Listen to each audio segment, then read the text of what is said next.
Өөрийнхөө датаг алдснаас үхсэн минь. Би өөрийнхөө датаг алдснаас би үхсэн дээр. Монгол дата, Монгол хүн.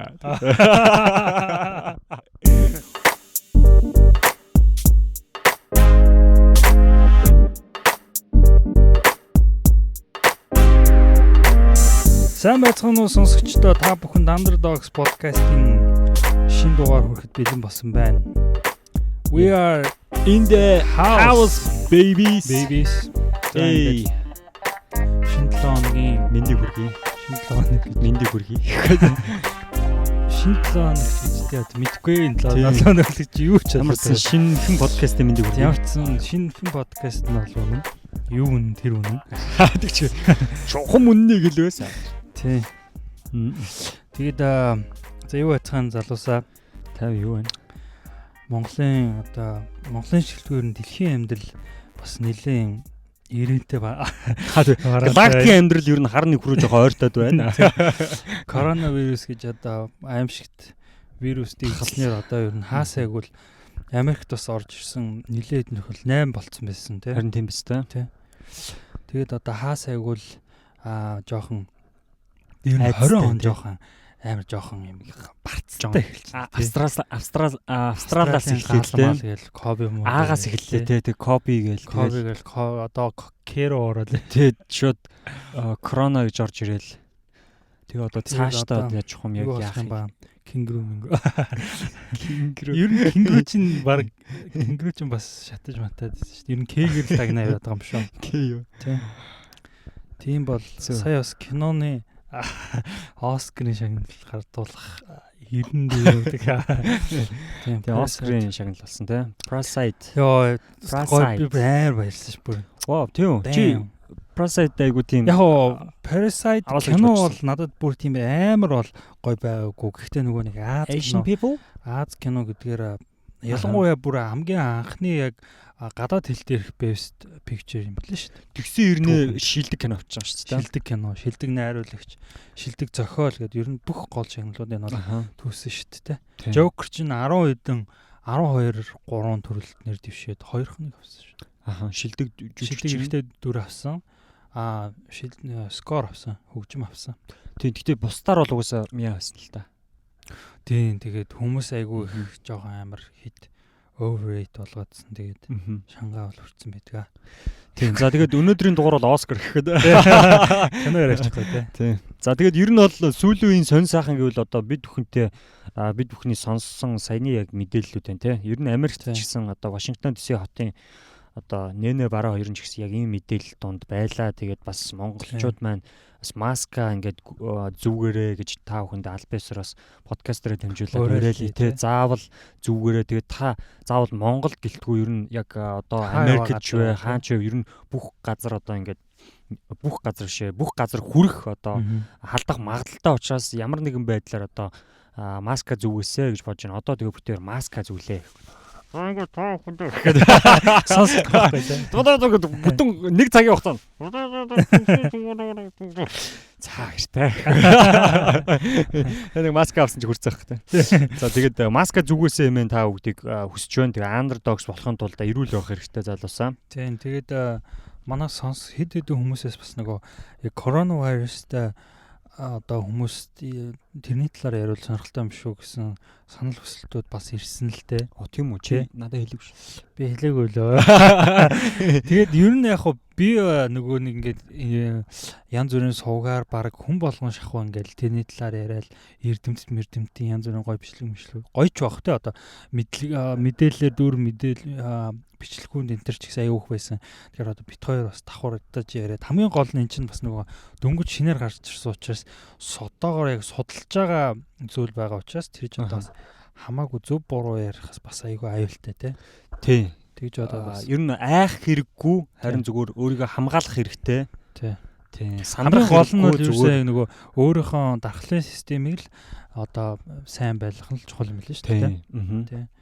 Тэгээд одоо стресстэй тах юм бол тэгээд одоо дархлын систем ч уун тэгээд корона туснаа гэсэн санаа. Чи баг шин юу гаргаад иргүй стрессээс болдго юм уу юу? Яг зүгээр стресстэй Тийм дархлаа уншилтай. Системд муугар нөлөөлнө л шүү дээ. Окей за. Энэ манай микрофон дээр ус яваад байна үгүй. Амар нэг ус Юу ороод энэ ам руу далимд болоод ихгүй те. Энэ микрофон юун дээр наацсан бэ? Энэ микрофоноос юу ургаад байгаа бэ? Энэ яг бэлгэвчээр яг. За тэгээд хамгийн сүүлчийн дугаар та бүхэн таалагдсан гэдэгт найдаж байна. Тэгээд бүгдээрээ амжилттайгаар одоо дур хануулсан. Дур хануу. Хануу тий яг сонсоод тэрнээс хойш бас дур ханалт те дур хансан хүмүүс маань бас холбогдороо гэх те. Хэр үр дүнтэй дугаар байв. Болдгийм байлээ. Хоолоо нэмэр зөөлрсөн те. Болдгийм байлээ. Харин тавьцаа болоо. Тавирцаа болоо. Усаваад байгаа гэж. Тэгээд тэр дугаараас хойш бас сонсогчдоос маань ер нь тэр дугаараас хойш гэлтгүүгээр сүүлийн үед манай сонсогчдоос айгүйх сэтгэл ингээд өөрснийхөө сонсож байгаа юугаа бас айгүйх илэрхийлдэг бол болсон тий. Тэр их. Тийм тэгээд баярлалаа шүү дээ. Тийм тэр айгүйх баярлалаа шүү дээ. Маш гоё санагдаж байгаа. Битээр урам урмаар л одоо ерөөсөө одоо битээр бас ингээд айгүйх хэцүү ингээд наан цаан тий. Одоо санхүүгийн асуудал ч одоо хүний амьдралын янз бүрийн асуудал ч бас яг ингээд туулаад явж байгаа. Тэгээд тэрэн дундаас яг ингээд одоо уулзаж ингээд цаг зав гаргаж подкаст ингэж хийх урам зоригийг бол ерөөсөө яг сонсогчтойхон тэр комент урам зоригоос л авч байгаа тий. Яп. Тэгээд би нэг ин комментиг бас айгүй их гоё онцлмоор санагдлаа л да. Энэ гэхдээ айгүй уртал та. Тэгээд ерөнхий утгыг ярьчээ тий. Тэгээд энэ I am Oyu гэдэг нэртэй юм Instagram-ийн хаягтай хүн үжиглэж чам үү тэл. Болохгүй шүү. За нэр нь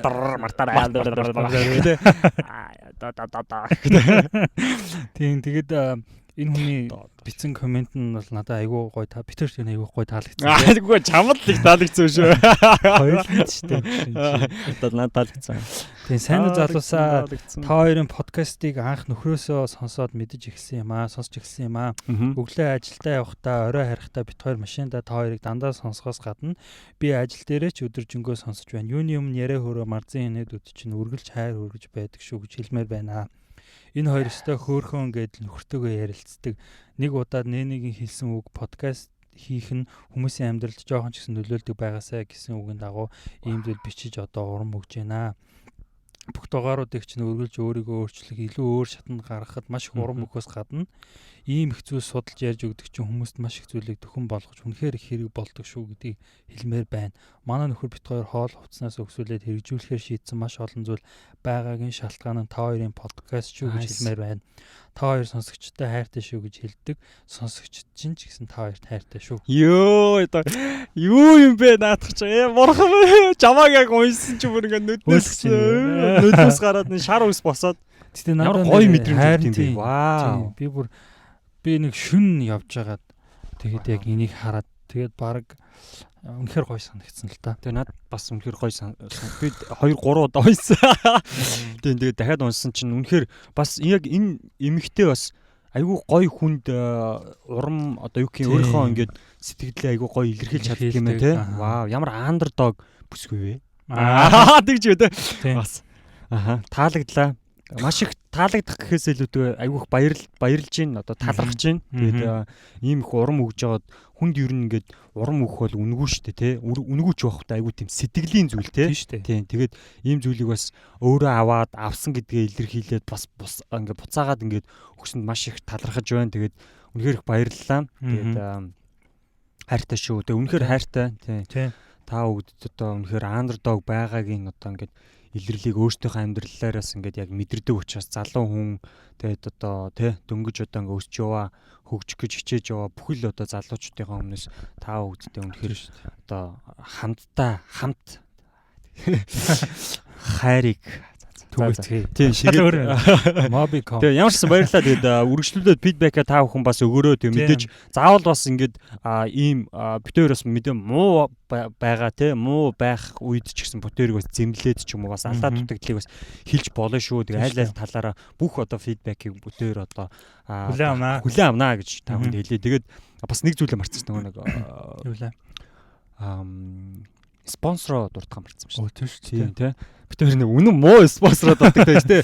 Баярлалаа. Тэг манай бас Underdogs podcast-ыг тий дэмжиж оролцож байгаа спонсороо бас дурдахгүй байхын аргагүй. Ингэж мэж бодлоо юм. Гэтэ Nara Construction тэгээ we are growing буюу бид ургаж байна, бид өсч байна гэдэг урайтай одоо барилгын дотоод засал чимэглэл гүйцэтгэдэг ийм Монгол захиралтай Америкт одоо үйл ажиллагаа явуулдаг ийм construction үйлдвэр ийм компани байгаа. Тэгээд хэрвээ та одоо Америкт таны одоо найз нөхөд тэ одоо гэр бүл тэ ийм барилгын дотоод засал чимэглэл гүйцэтгэх компани хайх юм бол одоо манайхаар дамжуулаад хэрвээ одоо тий үйл засвар хийх юм бол юм уу? Манай одоо Underdogs-оор дамжуулаад тий яг Nara Construction-тай ингээ холбогдох юм бол бас подкастаа ингээ тодорхой хэмжээнд бас ингээ баггүй өөрчлөлт дэмжих боломж байгаа шүү гэдгийг танд дурдъя. Баярлалаа. Тийм. Баярлалаа та бүхэндээ. Баярлалаа. Тий ингээ 3 дахь дугаар дээр ингээ Nara Construction-аа дурдлаа тий. Спонсортой байгаа. Тэгээд спонсортой болсон тус хүмүүс их баяр хүргэсэн байсан. Тийм байлээ. Тэгээд их баярлсан байлаа бас хүмүүс. Ер нь ингээ альва нэг миний одоо ингээ дэмжиж байгаа тэр нэг одоо юу ч хэдийн те ийм жижигхэн тэр хөгжиж байгаа, өсөж байгаа тэр зүйлийг ингээ ямар нэгэн байдлаар ийм спонсортой болохыг харах амар ер нь маш гоё үүдэг те. Тийм учраас ч гэсэн тэр одоо спонсортой болохоор ч ямар нэгэн байдлаар тэнцэнээсээ бага хэмжээгээр ч гэсэн санхүүжиж гин гэсэн үг. Тэр чи одоо тэр юмаа улам сайжруулах урам зориг өгч байгаа хгүй тий. Тийм шүү дээ. Яг үнэ илүү бит хоёрыг бас подкаст хийх одоо урам зориг нэмжин гэсэн үг тий. Тэгэхээр бас Nara Construction-ында бас баярлалаа гэдгээ дахин хэлье. Баярлалаа. За тэгээд өнөөдөр бит хоёр шинэхэн сэдвтэйгээр мэдээж ирсэн байгаа. Тэгээд энэ бол бэлгийн боловсролын 4-р анги бол биш. Биш. Энэ бол цоошин сэдв байгаа. За тэгээд 21-р зуунд за ялангуяа бидний одоо энэ байгаа үе бол одоо нийгмийн цахим сүлжээний 90 үе буюу одоо social networking те social медиа гэж нэрлэгдэж байгаа ч гэсэн учиртай одоо медиа ч одоо олон нийтийн хэрэгсэл те. Тэгэхээр одоо нийгмийн хэрэгсэл гэсэн утгатай ийм санаа явж байгаа. Тэгэхээр одоо бид нар бол ерөөсөө social network, social медиагийн үед амьдарч байгаа. Бидний амьдрал, бизнес, ажил, уулзалт амьдралын ёстой бүр яг алхам тутам дээр сошиал медиа бидний амьдрал дээр орж ирж байгаа тийм. Тэгэхээр бид хоёр өнөөдөр бас ерөнхий сэдвч гэсэндээ бид хоёр яг өөрснөөхөө өнцгөөс энийг харж бас ярих гэж хичээж байгаа тийм. Энэ сэдв энэ удаагийн сэдвийг болохоор Нэнэ мэн сонгосон байгаа. Тэгээд social media гэдэг энэ сэдвийг ингээд сонгосонд би бол одоо дахин баяртай байгаа. Тэгээд яагаад баяртай байсан бэ гэвэл яг нэг одоо ингээд эхлээд яг сонсоход нэг тийм social media угаасаа л мэдээж Facebook хүн болгоно ингээд яадаг ашиглаж юм те одоо те 75-ын А гэсэн байрны талаар хийх юм ш. Тэ миний амьдрдаг байрны талаар хийх юм шиг санагдсан байхгүй. 75 байсан юм уу? Үгүй те. Тэг. Тэгтээ яг ингээд судлаад ингүүт бас нэлээд ийм толгой эргүүлэм одоо анх яг бидний тэ нэг 5-10 жилийн өмнө мэддэг байсан жижигхэн ийм дата өнөөдөр яаж миний амьдралд ингээ яг урдах амьдралд мэн те айгу сайн гэж нөлөөлөх одоо сайн ч явах та сайнаач тэр муугаарч тэр ингээд нөлөөлөх боломжтой болцсон бэ гэдгийг бас ингээд судалж явах явцдаа ингэж харсан байгаа. Тэгээд бас нэлээд бац айдас хүйц төрүүлэхээр мэдээллийг өнөөдөр таа хүнд хүргэнэ. Коронавигоос ч илүү. Тийм баймаар юм аа. Бай коронавигоос амирөө. Коронавигоос амир байдаг. Коронавигоос. Шорона. Шорона медиа. Тийм, ер нь бол сонирхолтой бас байх болоо гэдэг үгнээс. Ер нь чиний яг хувийн амьдралд чи ер нь сошиал медиа хэзээс орж ирсэн бэ? Хамгийн анхны одоо цахим нийгмийн сүлжээнд хамгийн анх хэзээ орж ирв? Юу уцтай болсон. Тэгээ яг уцтай болоод энэний өмнөх шүү дээ, тий? Манай сонсогчдод. Яг social media гэдэг одоо яг интернет дэх сүлжээнд тэгээд анх бүртгэсэн он чинь 2013 он байна уу? Тийм үү. 13 онд Facebook биш мэдээж эхлээд Yahoo байсан. Hi-Tab байгаагүй. Hi-Tab байгаагүй. Hi-Tab байгаагүй. Жохон яг тэр үед өдөө мал дээр байсан. Hi мал байсан. Яг хүмүүс гэхдээ яг манай үеийн хүүхдүүд ингээ Hi-Tab яриад байдаг гэсэн би тэг юу ч ойлгодгүй байсан. Яг нэг 100 ингээд би 103 сар ингээд яг өдөө ингээ мал дээр байж байгаад хүйд ирсэн чинь Hi-Tab маа гээд тэгээд тэгснэ юу яаж нийтийн Yahoo гэхлээ нээжтэй чи ямар сони ингээд Yahoo-ор нийдэг үнэн үү те. Тийм. Тэгээд имэйл хаягтай. Яаж за тэгвэл окей нэг имэйл хаягтай бол имэйл хаягтай болоод тэгээ би тэг болчонгоо тэрийн имэйл Yahoo-гийн мессенжер гэж тэрийг би Hi-Tab юм болов гэж боддог байсан байхгүй. Тэрийг ашиглаа бодсон чинь Hi-Tab гэж тустай байсан байлээ. Тэгээд окей Hi-Tab руу орох гэсэн Facebook нэгцсэн. Тэгээд Facebook руу ороод Hi-Tab-ыг бол тэр дунд бол арчсан байсан. Яг намайг нэг 100 яг хөдөө өвөө эмээгээ дээр байхад Hi-Tab-ын үеэс би хоцорсон байгаа. Тэр 3 сар би Hi-Tab гэд хүмүүс яриад хад би үсээ ойлгодгүй шүү дээ. Яасан. Юу юм? H1N1 вирус юм өөх гэдэг. Тэ нэг тэр хавцаалыг ойлгочих. Тэгээд тэгэхээр нэг ер нь бол яг мессенжер чатаар тэгээд утсаар тэгээд Facebook тэр мессенжер эдэр чинь ч гэсэн ер нь бол сошиал медиа гэсэн тодорхойлолт багтана л та. Тэгэхээр минийх бол хамгийн ихэнд бол Yahoo л байсан юм тий. Минийх бол залуу хүн. Тий ер нь минийх ч гэсэн Yahoo байсан баха. Тэгээд араас нь Hi-Tab гэж орж ирсэн. Тэгээд хуучин тэр Mongolia Day гэдэг тэр бол тэгтээ дан чат тэрийг бол сошиал медиа гэхгүй байна. Тэр Yahoo, Hi-Tab, Facebook гэж л явсан юм байна. Тэгээ би нэг урд сурдаг байсан болохоор хятадын нөгөө нэг Ren гэдэг одоо хятадын Facebook шиг тэр QQ л байна. QQ-та бас байсан. Тэгэл одоо араас нь WeChat, Instagram гэж орж ирсэн дээ. Тэгээ саяхан тий. Саяхан шүү. Гэхдээ нэг амар олон жилийн өмнө биш шүү дээ. Facebook-д бол би яг 2010 онд орсон байдгийг. Аха. Тий. Тэгээд найс нь аргагүй болсон. 13 онд орсон. 12 жилөө мэдгүй сайн санахгүй. Нэг тоглоом тоглох Warren Bad эсвэл нэг Warren тэр гоё шүү дээ. Тэр өмнө гоё тоглоом тий. Ногоомоо олгаалаа тий. Тэрийг тоглох гэж хамгийн Facebook орж исэн байдیں۔ Тийм тэгж ер нь бол хамгийн анх өөрийнхөө одоо identity биш ID-га өөрийнхөө одоо хувийн мэдээллийг ингээд нийгмийн сүлжээ буюу одоо ийм social media-д анх бүртгүүлсэн байгаа. Тийм одоо энэ Facebook-ийн ингээд хамгийн доошо гүйлгэх юм бол Burn гэдэг Facebook-д яг анх мэндэлсэн юм байдаг шүү дээ. Burn тий. Burn гэсэн үг. Burn гэдэг жоо нэг шатах гэдэг. Burn, come on burn. Burn. Гэхдээ Facebook данх орж ирсэн шатаж орж ирдэг шүү дээ. Тийм утгаар нь хэллээ. Burn. Амар. Философик англи хэл байна. За тийм тэгээд дөнгөж саяхан тэгж одоо бидний тэгин тоглоом тоглох гэж л орж ирж исэн юм байна. Одоо бидний хүндрийг тоглоом болгосон байна. Хүндрийг тоглоом болгосон байна. Магаар ордонд 10 жилийн дотор. Тэгээд тэрүүгээр л одоо дэлхийн нөгөө өнцгт байгаа хүнтэй холбогдож чинь, чатлж чинь, ярьж чинь, тэр хүн лөө мөнгө явуулж чинь, тэ. Одоо тэр хүнтэй мэдээлэлээ солилцож чинь, тэр хүн одоо болзооны юу гэж хүртэл байна, тэ. Marketplace гэдэг одоо Facebook дээр өөрийнхөө хуучин юмыг зардаг, тэ. Худалдаж авдаг. Бараг юм зах шиг юм бас одоо цахим зах юм уу, тэ. Marketplace, тэ. Хүртэл байна, тэ. Тэгэхээр одоо Facebook ч одоо 30 тэрбум долларын үнэлгээтэй. За 30 зүгээр санаанаас аваа хийсэн шүү. Тэгж санаад байна. Үнэлгээтэй компани болоод болж хуурсан тий. Тэгэхээр бид хоёр одоо ийм өргөн хүрээний сэдвийн талаар ярилцахаар бэлэн болсон байна. Тэгээд окей тэгээд түүхээс нь эхлүүлээд тийм түүхээс нь дуртай байв тий. Нилээ их ярих юм байгаа. Нилээ их ярих юм бол байна. За тэгээд бараа маань бол ер нь яг сошиал медиа одоо үүсэл хөгжлөөс эхлээд одоо та бүхэнд. Окей тэгээд мэдээж social одоо медиа, social network тэгээд айгүй юм олон төрлийн юм одоо юм үгнүүд одоо ийм ашиглагдаж ирсэн байгаа тий. За тэгээд тэрийг мэдээж хамгийн анх яг ингээд судлаад Эртний үзэхээр эртний гэрээ шүү. Ер нь ярих юм бол яг Чингис хаан яг грек байгаа шүү. Сошиал гэдэг үг бол хаанаас өмнө нөгөө шууданг анх зохиосон үнэн Чингис хааны одоо тэр нөгөө нэг торгоны зам байсан шүү дээ. Хувлаа хааны. Тий, Хувлаа хааны. Тий. Sorry Чингис хаан.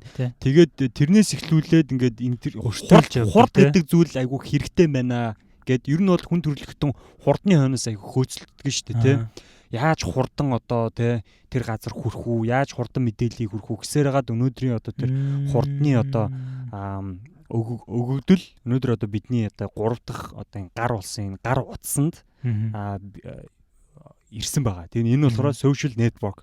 Хүн болгон заавал нэг газраас нөгөө газарт биеэрээ очиод тэнд өөрийнх нь санаа бодол, өөрийнх нь сэтгэлдээ илэрхийлэх шаардлагагүйгээр ийм хиймэл орчинд тэр хүнийг төлөөлсөн тодорхой нэг ийм одоо мэдээлэл бий болгоод тэгээд хүмүүс хоорондоо тэр газар аюулгүй эрүүл одоо тэг анхны санаа нь шүү дээ тий. Тэнд мэдээлэл ингээ хуримтлуулдаг ийм болёо гэдэг санаагаар анх ингэж бий болсон байгаа. Миний бодлоор шүү. Тийм байна. Одоо нөгөө Хувлаа хааны нөгөө өртөөний шуудан анхны санаа шиг л байгаа үстэй тий. Аюулгүй тэгээд хурдан шуурхаа би ингээд заавал Америк очиж хамтаа уулзах шаардлагагүй хоёр талаас ингэж хоорондоо мэдээлэл ярилцах боломжийг тэгээд энэ одоо мэдээж дунд нь бол асар их хугацаа одоо туулсан тодорхой. Тэгээд өнөөдрийг хүртэл одоо ингэж хөгжсөн байна. Тэгээд мэдээж хамгийн анхны одоо сошиал медиа төхөөрөмжийг бол одоо дайны үеэс эхлүүлээд дайны хойноос буюу 20 дугаар зууны сүүл үеэс эхлүүлээд энэ интернет биш компьютер гэдэг зүйл үүснээс эхлүүлээд тэгээд нөгөө бидний нөгөө мэддэг нөгөө телеграф байна шүү дээ. Телеграфыг бол хамгийн анхны л одоо сошиал медиагийн одоо хэрэгсэл гэж нэрлэж байгаа тийм. Өг хэсэг тийм. 1840 онд хамгийн анхны яг телеграфыг зохион бүтээжсэн байдаг. За тэгээд тэрний араас Плато гэдэг ийм одоо компьютерийн одоо систем байсан байхгүй, компьютерийн систем. Тэр нь болохоор хоорондоо одоо утсаар холбогдсон компьютерууд хоорондоо мэдээлэл солилцдог. Тэр нь бол одоо University of Illinois буюу Америкийн Illinois мужийн их сургуулийн ELIAC нэг гэдэг ийм компьютер дээр хийж исэн ийм прожект байсан. Тэгээд тэр нь болохоор бүр тухайн үед амар боловсронгуй форумтай заяа. Тэгснээ ингээ хоорондоо мессеж бичлцдэг, онлайн тестинг, тэгснээ имэйл, чат рум, тэгснээ picture зураг мураг хоорондоо явуулдаг заяа. Тэгснээ одоо instant message одоо энэ Facebook шиг хоорондоо чатлалт матлаад тэгснээ олноороо холбогдоод видео тоглоом тоглолт гэсэн гэж аахгүй. Гэхдээ яг тэр үеийн тоглоом нь бол хөгийн юм байна л да. Энэ болохоор 1960 оны үед болж исэн одоо project төсөл. Тэгээ 1967 онд интернетийн хамгийн анхны заагуур буюу ARPANET гэсэн ийм нэртэй ийм засгийн газрын санхүүжилттэй төсөл хамгийн анх хийгдэж эхэлсэн байгаа юм л да. Тэгээ энэ нь болохоор яг хамгийн анх одоо нэг компьютер дээрээс нөгөө компьютер руу мэдээллийг дамжуулах хамгийн өндөр хурдан дээр одоо суурилж нэг мэдээлэлээс нөгөө компьютерийн хооронд ингэж мэдээлэл дамжуулах гэсэн ийм санаатай прожект байж байгаа. Тэгээ нөгөө 67 он гэдэг чинь одоо яг нөгөө дэлхийн 2 дугаар дайны дуусаад 20 жил өнгөрч байгаа тий. Тэгээ яг тухайн үед чинь одоо нөгөө хамгийн анхны нөгөө сансарт Юрий Гагарин ингээд дөнгөж ниссэн тий. Тэгээ нөгөө Америк зөвлөлт холбоот улс хоёрын хооронд чинь нөгөө хүйтэн дайн буюу одоо хоорондынхоо технологиор өрсөлддөг, хоорондынхоо одоо бүх зүйлээр өрсөлддөг тийм үеийн байсан те. Тэгээд дөнгөж нөгөө Оросын сансрын хөлийг ниссэн. Тэгээд Америк ямар нэгэн байдлаар одоо тэрнээс илүү гарах технологи хэрэгтэй байсан те. Тэгээд энэ ARPANET гэж хамгийн анхны интернетийн хамгийн анхны загварыг ингэж зохион бүтээгээд тэгээд энэ нь бол яг анхандаа одоо нөгөө цэрэг дайны одоо тагнуулын зориулалтаар те ингэж бүтээж исэн систем байсан. Тэгээ энэ нь болохоор яг яваанда олон нийтийн хэрэглээнд интернет болж ингэж тархсан. Тэгээд интернет бол яг тэгээд тэрнээс цаашаа 70 он гараад Европ руу, Австрали руу, Япон руу хамгийн анх интернет ингэж нэвтэрч исэн байт юм байна. За тэгээд товчлоод интернет түүхийг ингээд цааш нь товчлоход за тэгээд цаашаа 89 онд бидний мэддэг WWW гэж одоо World Wide Web гэдэг те энэ өргөтгөл үүссэн энэ information system буюу мэдээллийн системний хэлбэр те тэгээд хамгийн анхны компьютер ч гэсэндээ одоо юу байсан гэж байгаа. Одоо Navy буюу одоо Америкийн усан цэрэг хамгийн анхны компьютер first analog computer буюу одоо бидний мэддэг одоо орчин үеийн компьютерийн загварыг 38 онд бүтээсэн.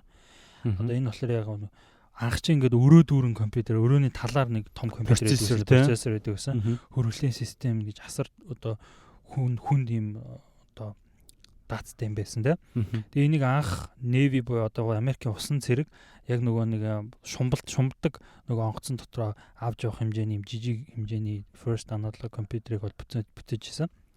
За тэгээд WWW 89 онд бий болоод тэгээ 90 онд одоо Microsoft өөрснийхөө одоо үйлдвэрлэлийн системүүдийг гаргаж ирсэн те. Microsoft. Тэгээд Intel буюу одоо hardware үйлдвэрлэлийн том компани personal computer бидний одоо мэддэг ингээд дэлгэцтэй том процессортэй ийм компьютеруудаа 90 оноос мөн үйлдвэрлэж эхлээд тэгээд цаашаага одоо social media гэдэг чинь зураг бичлэг одоо текстнээс бүржиж байгаа шүү дээ. Тэгээ ер нь ихтэй мэдээлэл тэднийг хооронд дамжуулж байгаа тийм. Тэгээд digital imaging буюу одоо цахим зурган хэлбэр одоо бий болж эхэлсэн. Тэрний технологи нь хөгжиж эхэлсэн. MPEG гэдэг үргэлжлэлтэй одоо видеог кодлдог тийм төхөр одоо кодын систем стандарт одоо хамгийн анх 1988 онд бий болсон гэдэг ч юм уу. Ингээд цаашаага social media яг үүсэх одоо хөрсөн яг бэлтгэгдсэн.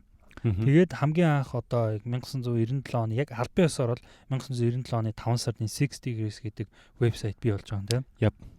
Интернет суурилсан яг интернет social media platform гарч ирж байгаа тийм. Тийм тэгээд яг тухайн үедээ бол яг энэ 6 Degrees гэдэг энэ платформд өөрсдөө яг хүмүүс өөрсдийн зургаа оруулж хоорондоо одоо найзууд болон танилцах юм зориулттай гарч ирсэн.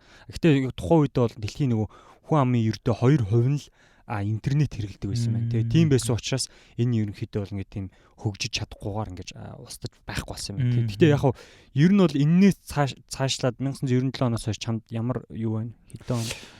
97 оноос хойш бол 98 онд энэ Open Diary гэдэг вебсайт байсан байна. 99 онд Live Journal, 2001 онд Rise гэдэг. Тэгж жагаад 2003 онд бидний одоо бас сонсч ирсэн Friendster гэж бий болсон байна. Эндээс л Монгол баг анх танилцсан. Ер нь Монгол интернет жоо хожуу интернеттэй болсон шүү дээ. Интернет инх хотыг мэдэн шүү дээ тий. Анх Micom гэж Micom гэж интернетийг хамгийн анх бий болгосон тий. Тэгж л одоо хүн төрөлхтний мэдээлэлтэй одоо орж байлаа шүү дээ. Номгүй л бол ер нь юм мэдэх боломжгүй байлаа шүү дээ. Гадагшаа хэлийн дээс гарч их сургууль сурахгүй бол хинч юуж Монголдоо гон хинч юуж интернетгүй бол юуч мэдчих чаддгүй байлаа шүү дээ. Ам дамжил сонсдог байлаа шүү дээ.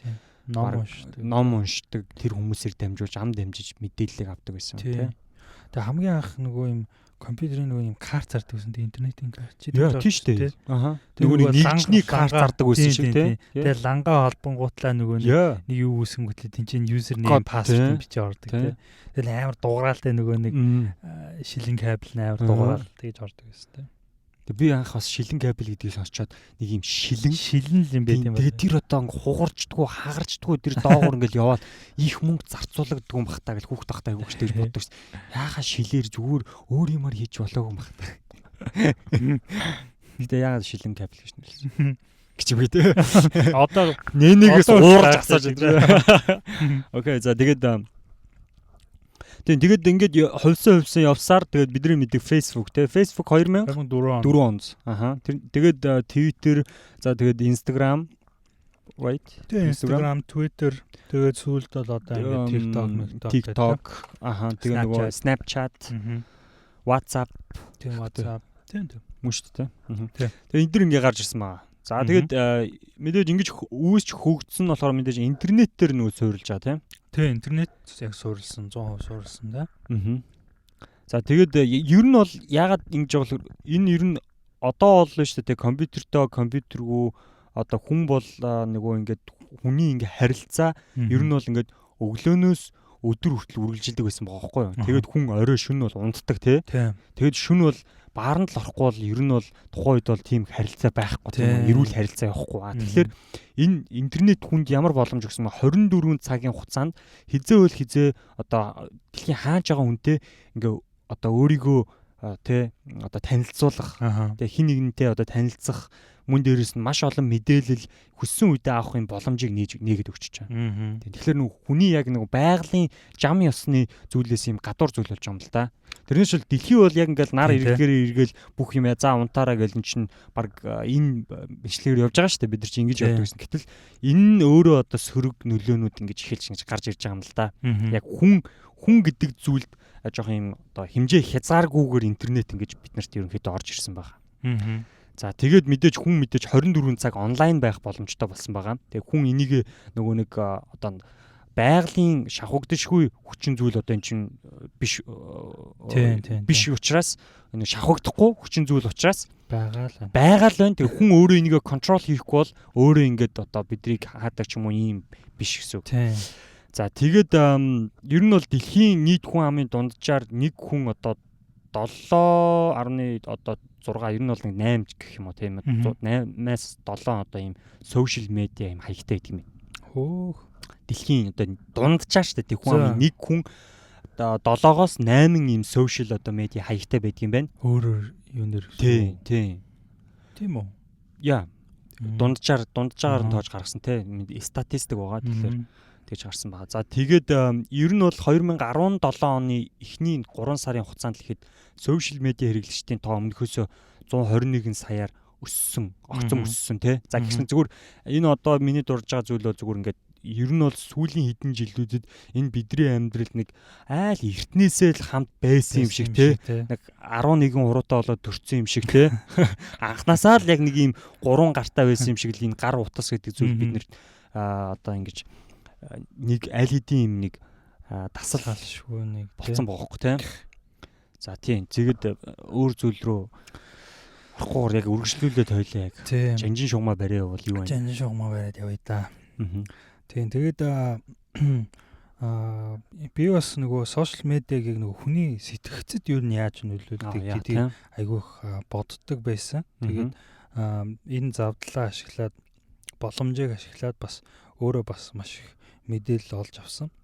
Тэгээд ер нь яг сошиал медиа ашиглах үед бид нэр ямар нэгэн байдлаар бидний тархинд одоо ямар үйл явц явж байдаг те бидний сэтгэл санаанд ямар үйл явдал явж байдаг гэдэг талаас нь судалж үзсэн байгаа. Тэгээд ер нь сошиал медиа ашиглах үед хүний тархинд хоёр төрлийн нөгөө аз жаргалын даавар ялгардаг юм байна.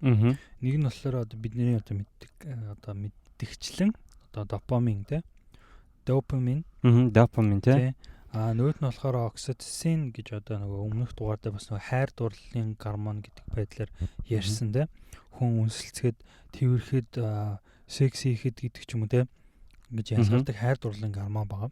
Тэгээ энэ хоёр гормон бол сошиал медиа ашиглах үед ялгардаг. За тэгээд эрдэмтэд ер нь сошиал медиа ашиглаж байгаа хүний тархинд бол допамин гэдэг бодис ялгардаг гэдгийг бол баталсан. Тэгээд допамин гэдэг бодисны ялгарснаар хүнийг улам их одоо ингэж хүсэх тэр зүйлийг улам хүсэх сэтлийг бол донтуулдаг тийм донтуулдаг. Тэгэхээр одоо нөгөө порнон дээр бас ярьжсэн шүү дээ тий. Порно үзэнгүүт хүн ингээ баярлаад яд жаргалын гормон ялгардаг. Тэгээ улам тэрийг цааш нь үзэх одоо сэдлийн нөгдөг. Яг адилхан одоо системээр ажилладаг. Допамин одоо сошиал медиа ашиглах үед ялгарснаар цаашаа улам их одоо ингэж скролдох те улам их зүйл ингэж хаах сэдлийг бол ингэж улам төрүүлдэг. Дараагийнх нь болохоор нэг окситоцин гэж түрүүний яриадсан. За энэ зүйл болохоор мөн хайр дурлалын гормон гэж түрүүн ярьж байсан. За тэгээд эрдэмтдийн хийсэн судалгаан дээр жишээлбэл Twitter-т хүн 10 минут Twitter-т цаг өнгөрөөхөд окситоцины одоо левел одоо левелийнх нь хэмжээ нь 13% нэмэгдсэн гэсэн юм судалгаа хийсэн байна. Тэгээд 13% гэдэг энэ тоо болохоор хүний одоо нөгөө хормын өдөр хормоо хийж байгаа хүний окситоцины хэмжээ нь 13% бас дээшилдэг ийм адилхан хэмжээнд очдог гэсэн юм. Тэгэхээр хүн бол одоо тэнцэнээс маш их наад жаргалыг тухайн үедээ бол мэдэрдэг те. Гэлээ гэхдээ энийг бол яг 100% сайн биш гэж байгаа биш. Тийм тэгээ ингээд цааш нь бол бас сөрөгтлийн бол бид хоёр бас харьцуулаад яриад явна. Тэгээд яа жоохон алтны ярих гэдэг нэг үү? Алтны л яриад байна. Ярих гэдэг нэг үү юу ярьж ирсэн. За тэгэхээр яагаад бид нэр постлдаг вэ те?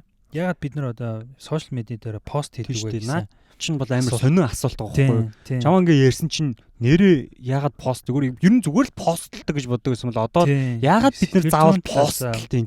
Энийг биднэрт одоо ингээд ийм заагаад өгсөн байгаа байхгүй те. Бид нар аль хэдийн энэ зүйлийг ингээд юу ч ингэж бодох шаардлагагүйгээр пост хийдэг болсон те. Гэтэл хүн ном бичих захиа бичих бичдэг байсан үед хүн ном бичих үү, за би захиа бичих үү гэд боддог байсан байгаа байхгүй те. Би бичих үү бичихгүй юу, яах уу гэд ингээд боддог байсан бол одоо л зүгээр л дуртай үедээ пост бичдэг болсон байгаа байхгүй те. Эндээс арай өөр зүйлэхээр за наатаханда яар. Хадаж одоо битэнд хэл наатахаа. Тэгээд ерөөсөө хүний төрлөх хүн болгон одоо би гэсэн төвтэй байгаагүй байсан байгаагүй ер нь хүн болгоны хүний одоо төрлөх зан чанар нь өөрийнхөө талаар ер нь хүн өөрийнхөө талаар ярих дуртай байдаг гинэ. Яг өөрийнхөө талаараа ярих дургу хүн гэж юусе байдаг үнэ. Тэрийг яг гаргадгүй л гэж байдаг болохоос биш. Ер нь хүн болгон өөрийнхөө талаар ярих дуртай байдаг. Тэгээд ер нь эрдэмтдийн хийсэн судалгаан дээр жирийн хүн нийт одоо ярьж байгаа одоо яриа хүнтэй харилцаж байгаа харилцан ярианы дунд хүн нийт 30-40% нь өөрийнхөө талаар ярьдаг гинэ. Гэсэн тийм судалгаа хийм байна л да. Тэгэхээр онлайн ертөнцид энэ 30-40% нь 80% болж өсдөг гинэ. Вау. Өөрийнхөө талаар одоо сошиал медиа дах ертөнцийн 80% чинь та зөвхөн өөрийнхөө талаар ярьдаг гэсэн үг. Тэгэхээр яагаад тэгж яриад байна вэ гэхээр face to face буюу хүнтэй яг нүүр нүрээ харилцаад ярихад хүний одоо сэтгэл санааны байдалтай мөн одоо тэр ярианы байдал чинь замбраагүй гэдэг ч юм эсвэл танд бодох хангалттай хугацаа байдгүйгээс болоод та 30-40% ярьдаг те. Тэгэхэд онлайн ертөнцид болохоор танд илүү цаг хугацаа байгаа. Тэр хугацаанд та өөрийнхөө ярих зүйлийг боловсруулна, бодно. Тэгэхээр тэр хугацаа чинь нэмэгдээд ингээд өөрийнхөө талаар ярих байдал чинь 80% болоод өсчдөг те. Гэсэн ийм судалгааг бол одоо сэтгэл судлаачид хийсэн байна. Тэгээд сэтгэл судлаачид мөн одоо self presentation буюу одоо өөрийгөө илэрхийлэх, өөрийгөө одоо өөрийнхөө өнгөц ямар харагдах байдал гэдэг одоо ингэж орчуулах юм да self presentation те. Тэгэхээр хүн өөрийнхөө бусдад ямар харагдах уу гэдэг дээр бол хамгийн их одоо акцент одоо фокус ингэж өгч идэг те. Тэгэхээр иймэрхүү одоо шалтгаанууд нь бид нэр одоо Facebook, сошиал медиа дээр, Twitter дээр ч юм Instagram дээр ингэж пост хийх сэдлийг бол өгч идэм байна. Тэгээд дараагийнх нь хийсэн судалгаа нь болохоор бид нэр яагаад одоо мэдээллийг дамжуулдаг те, шеэр хийдэг вэ гэсэн юм асуултыг бас асуусан байгаа юм л да те. Тэгэхээр нийт судалгаа хийсэн юм байна л да те. Тэгэхээр тэр хийсэн судалгаан дээр хүмүүс бол яг 68% нь одоо тэр судалгаанд оролцсон хүмүүсийн 68% нь тэр хүмүүс одоо өөрийнхөө Facebook дээр байгаа тэр өөрийнхөө одоо шеэрлж байгаа ямиг үзэж байгаа хүмүүст өөрийнхөө одоо хинбэ гэдгийг одоо self image те өөрийнхөө имижийг одоо ингэж бүрдүүлэх, өөрийнхөө имижийг харуулах гэж 68% нь юмаа шеэрлдэг гэсэн юм одоо судалгаанд хариулт өгсөн. 78% буюу тэрнээс илүү хувийн хүмүүс нь болохоор би одоо зүгээр тэр Facebook дээр тэрийг үзэж байгаа хүмүүстэй одоо stay connected буюу одоо тэр хүмүүстэй ингэж холбогдохыг л хүсэж 78% ингэж шеэрлдэг гэдэг ч юм уу.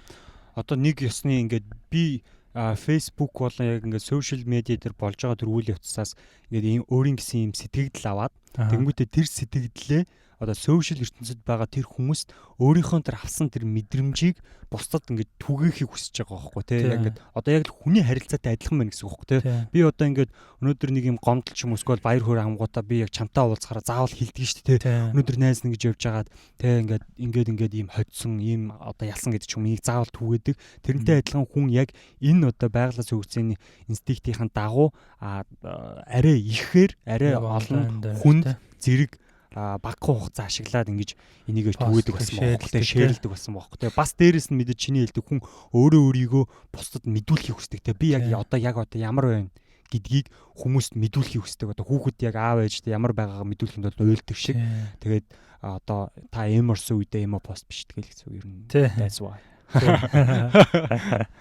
яа тэгээд мөн одоо сошиал медиагийн хамгийн одоо гол хэрэгслүүдийн нэг болох одоо лайк гэж байдаг те. Бид нар одоо дуртай юм дээр лайклдаг те. Одоо сайхан лайк. Тэгээд Facebook одоогор бол ер нь 2 тэрбум гаруй хэрэглэгчтэй болсон тийм. Дэлхийн хүн амын бараг 3.1 шахуу хувь нь бол одоо ингэж Facebook-ийн хэрэглэгчээр нэгдсэн. Тэгэхээр энэ том платформ хамгийн анх лайк гэдэг товчлуур бол байгаагүй. Хамгийн анх зохион бүтээгтэй. Тэгвэл одоо дараа нь лайк гэдэг товчийг одоо хэрэгжүүлж эхэлснээс хойш нийтдээ 113 одоо их 80 удаа гэх юм уу триллион удаа лайк дарагдсан гэсэн нэг юм статистик байт юм байна. Тэгээ миний энийг авсан вебсайт болохоор жилийн өмнө бичсэн артикл байсан. Тэгэхээр одоо бараг нэмэгдээ өссөн баг. Нэг дахин ч нэмэгдсэн шүү. Тийм. Тэгэхээр энэ Facebook and like гэдэг юм бол ер нь яг хүний одоо сэтгэл зүйн дээр одоо тулгуурлаж гаргасан гэмээр ийм юм байна л да. Тэгэхээр хүн одоо ямар нэгэн пост харна, ямар нэгэн бичлэг үзэн хүний одоо постлсон одоо зураг ч юм уу те тэр болгон дээр лайк дарж одоо би энийг үзсэн гэдгээ ч юм уу те одоо нөгөө өөрийнхөө ингэж презентацийн хийж штэ те яг байгаа гэдгийг мэдүүлдэг нь бас хүний одоо төрлөх зан чанар, хүний сэтгэл зүйтэй 100% холбоотой. Тэгэхээр бид нар бол яг энийг нөгөө нэг яг өөрсийнхөө одоо тэр хүнтэй хоорондын харилцааг одоо яг мейнтейн хийхтэй одоо гүцэд үргэлжлүүлэн авч явах гэдэг юм уу те ингэх гэж бол хамгийн одоо лайк дардаг те. Тэгээд бид нэр тэр хүнтэй харилцаагааныхаа одоо үн цэнийг дээшлүүлэх гэдэг ч юм уу те. Эсвэл тэр хүнтэй илүү их дотносох үүднээс бол лайк дардаг гэсэн ийм судалгааг бол гаргасан юм байна. Тэгээд бас нэг нөгөө энэ ч одоо юу гэж уншдаг үлээ reciprocity гэдэг үлээ те. Нөгөө одоо яг reciprocity жоох юу уншаад байна би. Reciprocity effect гэж одоо сэтгэл зүйн одоо ийм эффект буюу одоо ийм үр дүн бас юу байд юм байна л да. Тэр нь болохоор одоо хүн ямар нэгэн байдлаар нэг хүнээс юм авах юм бол би тэр хүн зөрүүлээд юм өгөх ёстой гэсэн тийм юм хүний одоо тархинд одоо хүний сэтгэл зүйд автоматар төрж идэг те. Тэгэхээр одоо жишээлбэл тэр нь юу вэ гэхээр одоо би жишээлбэл Facebook дээр нэг хүн миний постн дээр лайк дарах юм бол би зөрүүлээ тэр хүний одоо вебс одоо зурган дээр нь лайк дардаг ч юм уу эсвэл тэр хүн ер нь юу хийж ин гэдгийг хардаг ч юм уу те. Хаягны хараа өдөртөө. Тийм ер нь бол яг тэр эффектийг бол хэлдэм байна reciprocity гэж те. Тэгээд тэр нь болохоор бас одоо лайк дарж одоо ингэж явах тийм одоо гол сэтэл нь бол болд юм байна. Тэгээд хамгийн сүүлийнх нь болохоор яагаад бид нөгөө яг гэж комент бичдэг вэ те гэсэн юм судалгаа бас яг сэтгэл зүйчнэр хийсэн. Яагаад бичдэг? Тэгээд тэгсэн чинь би бичдэг шүү дээ. Тэгсэн чинь нэг юм одоо маркетер буюу одоо нөгөө компани одоо маркетингийн хийж байгаа маркетингийн ажилчид тухайн компани ч юм уу те тухайн одоо бизнес эрхэлж байгаа байгууллага сошиал медиа дээр одоо харилцаж байгаа хүмүүс орж ирж мессеж бичиж байгаа ч юм уу одоо санал хүсэлтээ бичиж байгаа хүмүүстэй аль болохоор ингэж харилцаатай байх юм бол тэдний одоо өөрснийхөө үйл ажиллагаанд нь туслана гэж уг нь боддгийм байна л да. Тэгсэн чинь судалгаагаар 7000 юм одоо хэрэглэгч нартээр хийсэн одоо санал асуулгын үр дүнд дөнгөж 23% нь л одоо тэр одоо комент бичсэн те бид нартэй харилцснаас болж бид нар одоо тэр одоо брэндтэй харилцаагаа одоо илүү сайжруулсан гэсэн дөнгөж 23% нь л тэгж хариулсан юм байна. Тэгээд одоо тэгж хариулаагүй хүмүүсийнх нь болохоор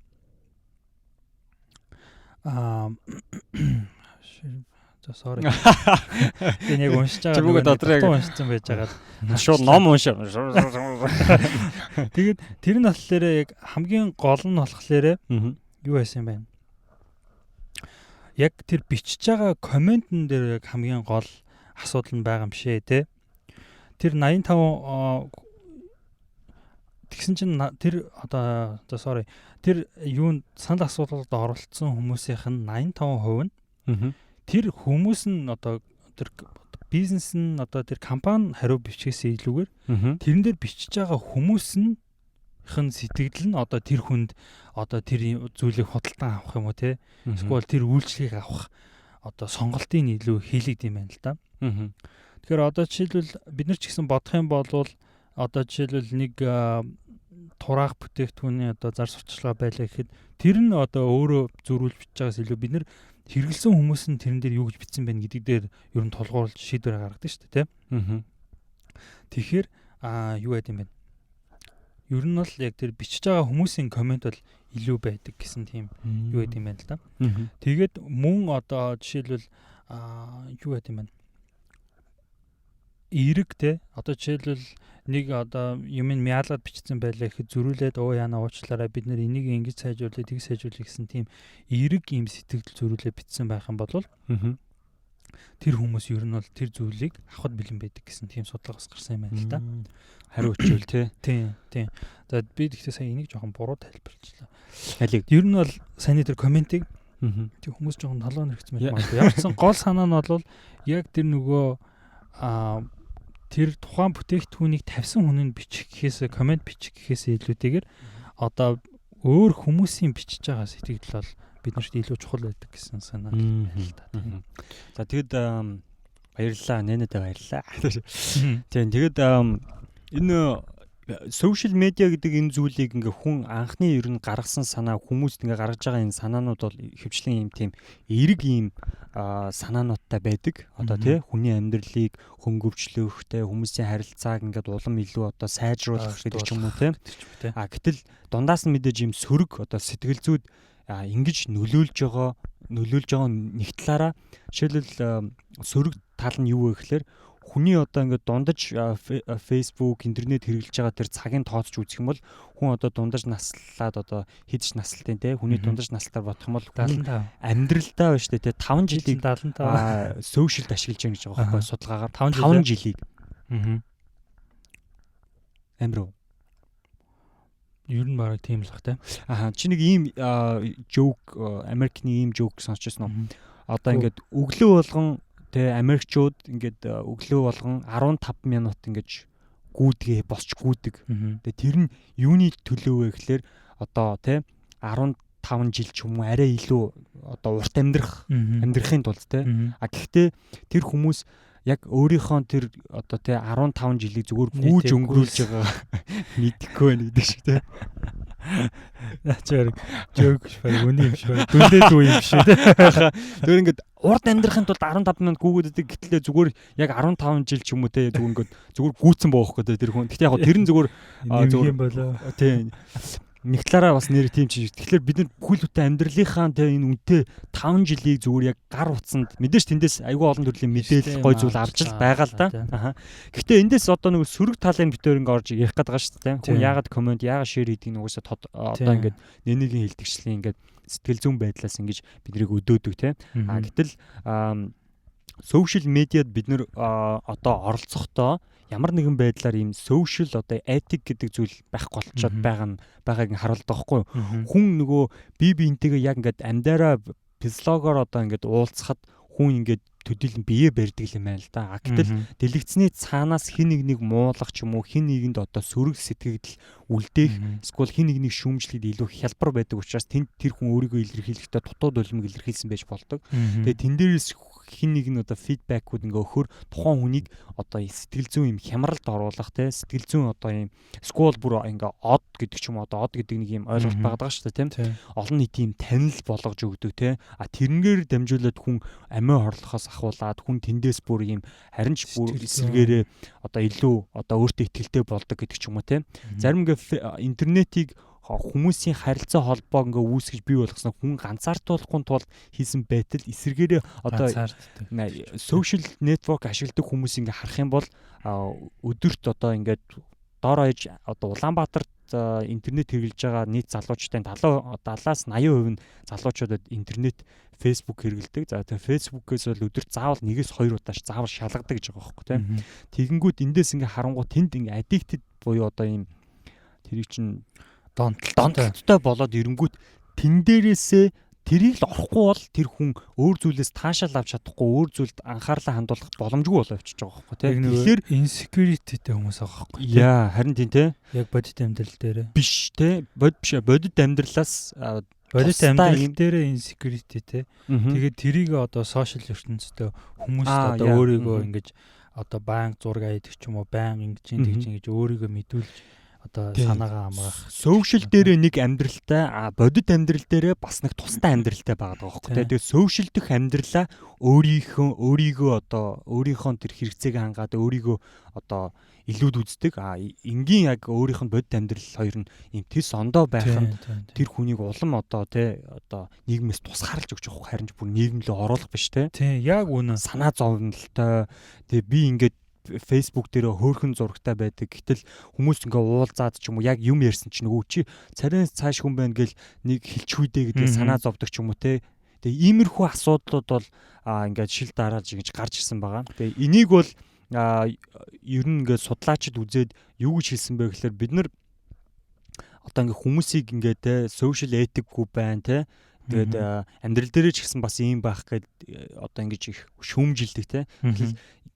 Инкээсээ илүүтэйгээр судлаачид юу гэж хэлж байгаа вэ гэхээр ер нь бол альва нэг одоо social ингээд ашиглаж байгаа энэ хүмүүсийг хэрхэн одоо зөв зүйтэйгээр ийм мэдээлэл аваад тэр хүмүүстэй одоо ийм social одоо ийм ёс зүйг давхар одоо энэ 21-р зуун зааж өгөхөр гарч ирж байгаа байхгүй юу. Би бол нэнэтэй уулзахдаа бол хизээч нэнэг хараахгүй те.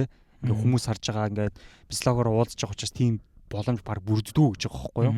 Эсвэл чи намайг уурлуулах юм бол хоёулаа ам хэлээр яриа тохиролцдог тухай үедээ. Гэтэл social дээр бол тийм болохгүй. Би чамайг нэг ингээ хараачаад тэгээ тэрийг хайчдаг. Тэгээ хизээч би тэрнээс чамаас уучлалт гуйдгүй гэдэг ч юм уу те. Яг би махбодор жигнэс боддоор тийм болох юм бол ямар нэгэн байдлаар хоорондоо холбогдоод ингээ яриад ч юм уу ямар нэгэн байдлаар энэ асуудал ихэвчлэн шийдэгддэг шүү дээ анд найзуудын хувьд. Гэтэл social хизээч тийм байхгүй. Үзэн ядсан эмож дарсан бол тэр нь ингээ насан туршдаа тэнд үлдэгдээд би уулснаач тэрийг мартсан иймэрхүү байдаг. Тэгэхээр бид нэр дахиад харилцааны одоо social буюу энэ хиймэл одоо нийгмийн сүлжээнд бид нэр дахиж өөрийгөө одоо нөгөө контролдох, дахиж өөрийгөө одоо бусдад мөн дээрээ бусдтай ингээ харилцах энэ шинэ арга техникийг бид нэр суралцах хэрэгтэй байна.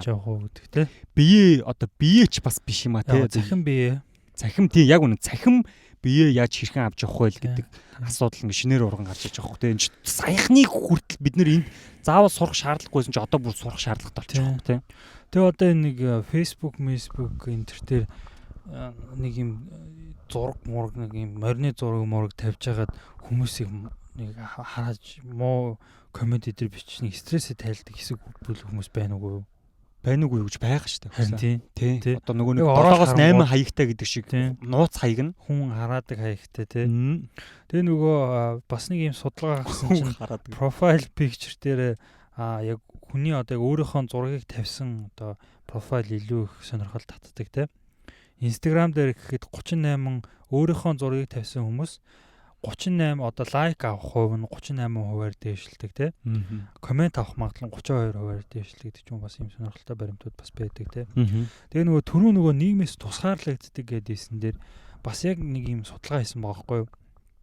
Тэгсэн чинь хүмүүсийн сэтгэл зүйд сошиал медиа яаж нөлөөлж ийн гэсэн чинь яг сошиал медиа донцсон хүмүүс дээр ингээд судалгаа хийгээд үзсэн чинь донцсон гэдэг нь болохоор яг одоо өдөрт сошиал медиа дээр 6 буюу түүнээс илүү яг цагийг яг тогтмол зарцуулдаг хүмүүсийг ингээд судалгаа хийсэн чинь тэр хүмүүс илүү их одоо ганцаарддаг те уг нь бол тэр хүмүүс чинь харин ч илүү одоо бусдаа ингээд холбогдож байгаа байх хэрэгтэй шүү дээ уул нь бол тийм тэгсэн чинь илүү их одоо тусгаарлагдсан илүү их депрессцэн байсан гэдгийг бол судалсан гэж байгаа байхгүй.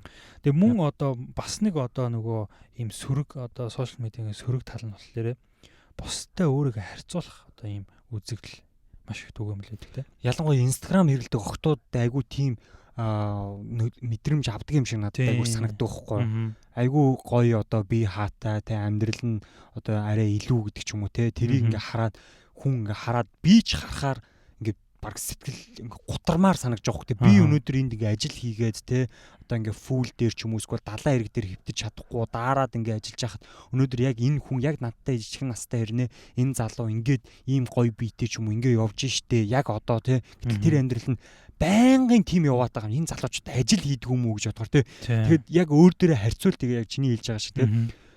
Би тэгвэл амар мяа амьдраад байгаа юм биш үү гэдэг мэдрэмжийг надад өгч байгаа хөөхтэй. Би хитрхи энэ хүмүүсээс холдож амьдраад байгаа юм биш үү гэдэг ч юм уу те. Тэгээ энийг яг үндэ хэлэхэд би social network ашигладгүй байсан бол би авахгүй л واخгүй юу. Тэ. Яг өөрийнхөөрөө гоё л амьдрын шүү дээ. Тийм шүү дээ тий. Тийм. Яг энийг ингээд биднэрт өгөөд байгаа байхгүй тий. Тэгээд тэр нь болохоор бас хүмүүст ингэж стресс нэмжээдэг гэсэн юм судалгаа мөн хийсэн байна. Тэгээд Америкийн Pinterest гэдэг одоо янз бүрийн дизайны санаа өгдөг те янз бүрийн санааны вебсайт гэх юм бас одоо Pinterest те. Тэгэхээр энд хийсэн судалгаан дээр Америк дэх нийт 7,000 эмэгтэй одоо ээжнэр дээр хийсэн судалгааны үр дүнд 42% нь одоо Pinterest-ийн стресстэй те. Тэр хүмүүс өөрснийгөө одоо хангалттай одоо креатив гэж боддгоо те одоо өөрснийгөө бүтээлч гэж боддгоо. Тийш тий. 42% нь тийм одоо стресстэй байдаг гэсэн бас тийм судалгаа гой зураг гарсан шүү те. Би тэгтээ одоо ашиглахаа болсон. Бүр хитрхи миний ингээд байгаа тэр зүйл Pinterest-тэй ингээд бүр баг Pinterest-ийг 10-аар их юм бол минийх баг 0.1 байгаа маашин. Хизээч би тийм гоё тэр залуу шиг одоо зангидаа ч юм уу ингээд гоё биетэй дээрэс нь гоё тийм материал одоо Италид үйлдвэрлэсэн гар хийздэг тийм одоо юу гэдгийг те нөгөө Premier Tailor зааш те тэр муулчаа биш шүү. Тийм гоё те ингээд сүйдтэй болохгүй те ингээд гэрээ харахаар ингээд гэрийн тавилганы дизайн тийм хизээч тийм болохгүй юм шиг болгоё гэсэн ч тэгээд боломжгүйгээд шууд стресс авч явах те ёо гэл. Тийм яг тийм стресстэй байдаг юм те. Тэгээд дараачийн бас би бас энэ сэдвийг бодож олохдоо бас нэг ярих гэж бодсон үнцх нь юу байсан бэ гэхээр бид нар одоо Facebook дээр бүртгүүлэл орохдоо бид нар бол бидний одоо энэ түрүүн бараа дөнгөж эхэлж байхдаа ярьсан өөрснийхөө identity өөрснийхөө одоо энэ мэдээллийг бүх мэдээллийг ингээд бид нэр бэлэглээд өгөөд ордог тийм шүү дээ. Тэгэхээр яг энэ датаны талаар бас ярих гэж бодсон. Яагаад гэх юм бол сошиал медиа дата хоёр бол салшгүй холбоотой. Тэгэхээр бид нар одоо жишээлбэл сошиал медиа дээр өөрснийхөө хувийн мэдээллийг өгөөд ороход бидний одоо мэдээлэл бидний одоо юу үзэж байгаа, юу search хийж байгаа, ямар одоо юм дээр лайк дарж байгаа, ямар юм хөдөлж авч байгаа гэдгийг одоо хэрэглэхийг тэр компаниудад бид нэр зөвшөөрөөд орж байгаа. Яа тийш. Тэгэхээр одоо ялангуяа сүүлийн үед бол бит хоёроос нөгөө scam гэсэн дугаараараа бас ярьж ирсэн тийм. Энэ дата, хувийн мэдээлэл, дата гэдэг зүйлийг ер нь бол одоо Америкийн одоо сонгуул дээр гэхэд сая хамгийн сүүлд энэ нөгөө арчилсан намын доторх сунгаан төрөлцсөн энэ Andrew Yang гэдэг ийм Asian American team одоо нэр дэвшигч байсан. Тэр хүн жишээлбэл одоо сонгуулийн мөрийн хөтөлбөртөө оруулсан байх жишээтэй тийм. Ер нь бол одоо нэг арчилсан намын одоо нэлээд хэдэн одоо сенатуудын зүгээс ч гэсэн тийм. Ер нь бол дата гэдэг одоо хүний хувийн мэдээлэл гэдэг юм бол хүний хувийн өөрийнх нь өмч авах хэрэгтэй гэсэн тийм санааг айгүй их ярих болсон тийм. Тэгэхээр тийм учраас тийм тэрийг ер нь юу гэж бодож байна?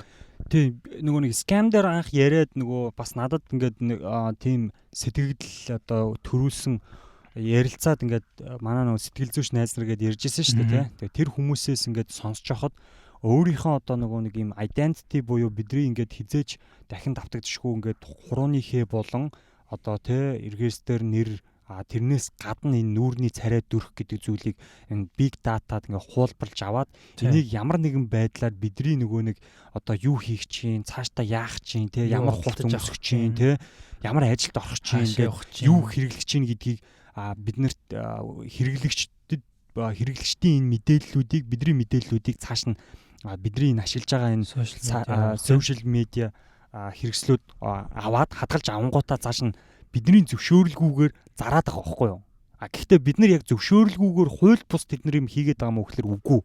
Бид нар чинь нөгөө бүгдийн confirm хийгээд ингээд тэр кондишнуудыг уншдаггүй шүү дээ тий. Гэхдээ тэн дээр бол ерөнхийдөө бол мэдээж маш урт удаан дээрээс нь танд ойлгохдохгүй өгүүлбэрээр бол ерөнхийдөө зөвшөөрчихсөн байдаг. Гэхдээ энийг бол явандаа алдах нь ер нь цаашдаа энэ одоо тий social media ингээ хөгжснөөр та одоо бүхэл төрлийн гүйлгээ бүхэл төрлийн одоо таныг гих тэр таныг энэ ертөнцид амьдарч байгаа шүү гэдгийг батлах тэр зүйл чинь одоо энэ бидний identity болно гэж байгаа байхгүй тий. Тэгэхээр чиний яг саяны асуусан асуултанд болохоор би яг тийм тий ер нь бол саяны одоо ардсан намаас гаргасан Америкт гаргасан энэ хүмүүсийн санаатай яг ижилхэн энийг ер нь бол хувийн өмч угаасаа л хувийн өмч тэмнэ хурууныхээ миний царайны дөрхтэй. Тэгэхээр хувийн өмч болгоод надаас ямар нэгэн байдлаар зөвшөөрлөлтөөр одоо утсанд мессеж ирдэг утсанд ямар нэгэн байдлаар ашиглахгүй юу гэдгийг асуудаг байвал надад илүү одоо шудраг юм шиг санагдаж байна тийм. Би бас тэгж бодож байна. Чи бас юу гэж бодсон бэ? Би бас ер нь бол бас яг тэрнтэй бол яг санал нэгдэж байгаа. Тэгээд би бас яг нөгөө энийг судалж байхдаа бас яг нөгөө одоо Yang гэж яваад байгаа тэр нэр дэвшмэн гэхдээ харамсалтай нь өөрийнхөө сонгуулийн компанид ажлыг яг өчигдөрхөн дуусгасан байгаа. Үгцсэн юм шиг ярьдаг ч гэсэн харамсалтайгаар өчигдөр сонгуулийн яваа гэсэн үгцсэн алаа хийсэн болов гэж бодлоо шүү дээ. Тэгээд тэр хүний вебсайт руу орж авсан энэ мэдээлэл дээр одоо хувийн датаг тэр хүн одоо сонгуулийнхаа мөрөө хөтөлмөл гэсэн үг шүү дээ. Тэр хүний юунаас одоо товчхон ингээд дуртахад жишээлбэл хүн өөрийнхөө одоо хувийн датаг цааш нь ямар нэгэн байдлаар хүмүүстэй шеэрлж гин үү, цаашаа түгэж гин үү гэдгийг ямар нэгэн байдлаар өөрөө мэддэг байх хэрэгтэй тий. Өөрт нь мэдээлдэг байх хэрэгтэй тий. Эсвэл бол өөрийнхөө одоо тэр хувийн датаг жишээлбэл одоо Google гэхэд ч одоо жишээл бидний одоо энэ датануудыг цаашаага ингээд search хийж байгаа нэг big data болгож хуваарлаад тэгсэн тэрийгээ цааш нь mining хийгээд ингээд цаашаа компаниудаар зарж байгаа шүү дээ тий. Тэгэхээр бидний одоо энэ юу худалдаж авах гэж байгаа, юу хүсэж байгаа, хаана явж байгаа гэдэг энэ одоо бидний энэ датаг тэд нэр худалдаж авч байгаа юм бол бид нар ч гэсэн тийчнээс хувь авах хэрэгтэй тий. Яг үнэ тий. Бидний одоо мэдээллийг авч байгаа юм чинь миний юм чинь надаас зөвшөөрөл аваад би зөвшөөрсний үндсэн дээр одоо надад ч гэсэндээ би тэнцэнээс одоо хувь хүртэх хэрэгтэй гэдэг ч юм уу тий. Иймэрхүү хуйлуудыг бас санаачилж ийсэн. Тэгээ тэр нь надад тий таалагдчихсэн тий. Тэгээд даанч харамсалтай нь тэгээд байхгүй болсон. Тэгээ нөгөө нэг basic income гэж хоёлоо бас нэг подкастны санаа ярьжсэн шүү дээ. Тэр чинь гол ярьжсэн юм баггүй. Тэр хүн одоо за тэр яг. Тэгээ ер нь гол санаа нь одоо том компаниуд одоо жишээлбэл Amazon гэхэд одоо 2018 онд 24 тэрбум долларын цэвэр ашигтай ажилласан мөртлөө $1 federal tax төлөөгүй гэж байхгүй. Бүр $1 тийм үү? Бүр харин ч $123 сая таксны буцаан олголт авсан гэж байгаа байхгүй. Тэгэхээр одоо жишээлбэл манай хүний ярьж байгаагаар одоо жишээлбэл нэг хідэн стейтүүд хэлж байгаа байхгүй. Мишигэн юу байлаа да. Өмнө нь бол яг аж үйлдвэрчсэн газар байсан. Одоо харин одоо Amazon, Microsoft гэдэг энэ том компаниуд орсноор бүх юм нь автоматчлагдаад тэгээд одоо жишээлбэл Мичигэн гэдэг тэр мужид ихэд нийт 30,000 ажлын байр одоо хэдхэн жилийн өмнө хийдэг байсан хүний ажил 30,000 ажлын байр зөвхөн автоматчлалтаас болоод байхгүй болсон гэж байгаа юм тийм. Яа, одоо жишээлбэл болоод байгаа шүү тийм. Ирэх 10, 15 жил, 20 жил гэхэд одоо жишээлбэл жолооч, багш гэдэг ч юм уу энэ мэрэгжлүүд байхгүй болно тий. Self driving car гарч ирнэ. Хүн одоо бүх захим ертөнцөөр бүх сургалтыг авдаг болно гэдэг ч юм уу. Энэчнээс болоод хүмүүсийн ажилгүйдлийн тоо бол маш асар хэмжээгээр өснө. Яг хөө зөрүүлээд нөгөө өөр мэрэгжлүүд гарч ирэх ч гэсэн тий. Тэр болохоор тийм их олон хүн ингэж хийх ажлууд гарч ирэхгүй гэж байхгүй. Тэгэхээр яг нөгөө том яг нөгөө ажлыг нугалдаг хүч чинь байхгүй болно гэж яриад байгаа. Тэгэхээр одоо энэ том компаниуд чинь одоо ашиг нь улам л ингээл өсөөл улам л юм том болоод байгаа шүү дээ тийм. Тэгэхээр энэ компаниуд улсад одоо төлж байгаа татвараасаа бар асар хэмжээний өндөр татвар төлөх ёстой. Тэр өгсөн татварыг зөрүүлээд хүмүүст дивиденд маркаар ингэж буцааж өгөх ёстой гэдэг. Тэгээд тэр Эндрю Янгийн ярьжсанаар болохоор яг насан туршсан Америк иргэн болгонд сарын $1,000 өгнө гэсэн тийм гол юу санаа нь байсан байхгүй. Тийм. Яг дэмжлэг сайн авсангүй л дээ. За тийм сонирхолтой юм тий. Тийм амар сонирхолтой. Энэ одоо энэ саяхныг хүртэл ер нь засгийн газар улс орны тэргүүлж байгаа нь улс төрийн одоо энэ нууц одоо хар хайрцаг гэдэг ч юм уу тий. Хар хайрцагны бодлого гэлдэг тий.